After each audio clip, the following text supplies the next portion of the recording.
Ya, pemirsa, ada sesuatu yang luar biasa dalam hidup kita, yaitu doa Rabbana atina fid dunya hasanah wa fil akhirati hasanah wa qina adzabannar. Doa ini karena sangat sering dibaca, maka orang sering menyebutnya doa sapu jagat.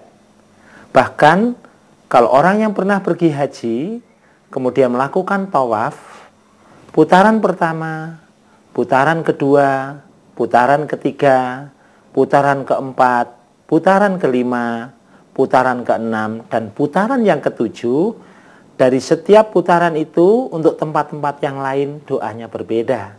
Tetapi dari rukun Yamani sampai rukun Hajar Aswad, doanya selalu Rabbana atina fid dunya hasanah wa fil akhirati hasanah wa qina adzabannar.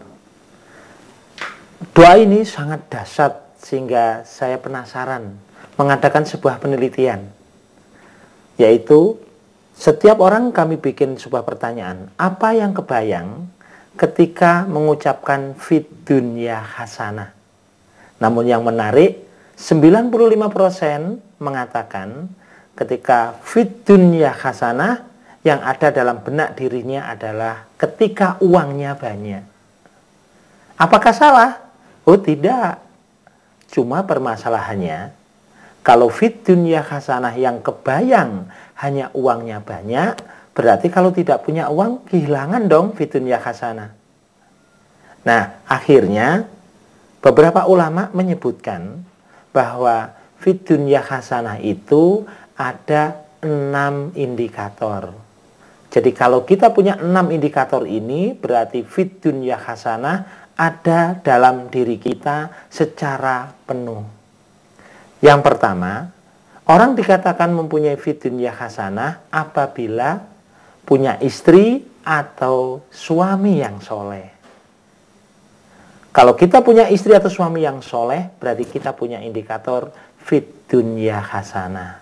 Di dalam Al-Quran, keluarga itu dibagi menjadi 4. Yang pertama, punya istri dan suami yang soleh, sama-sama soleh, adalah keluarga Rasulullah, keluarga Ali Imran, dan beberapa keluarga yang lain.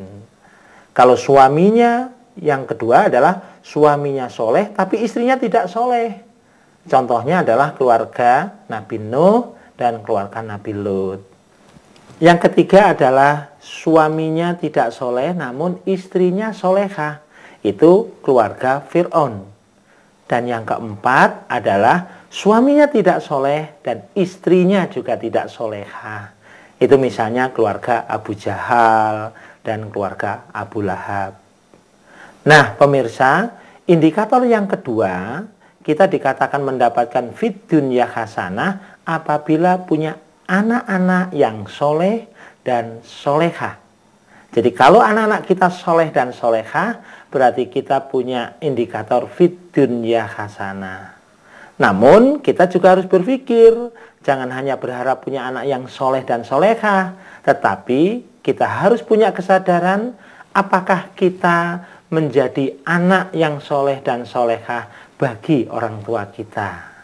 Ya, indikator yang ketiga, ciri-ciri fid dunya hasanah apabila punya badan yang sehat. Jadi badan yang sehat merupakan fid dunya hasanah. Rasul dari lahir sampai beliau wafat hanya sekali sakit. Kalau kita mau jujur, kita dari lahir sampai mau meninggal sakit terus dan kemudian sembuh dan meninggal. Sedangkan Rasul dari lahir sehat, kemudian sakit sekali, kemudian beliau meninggal.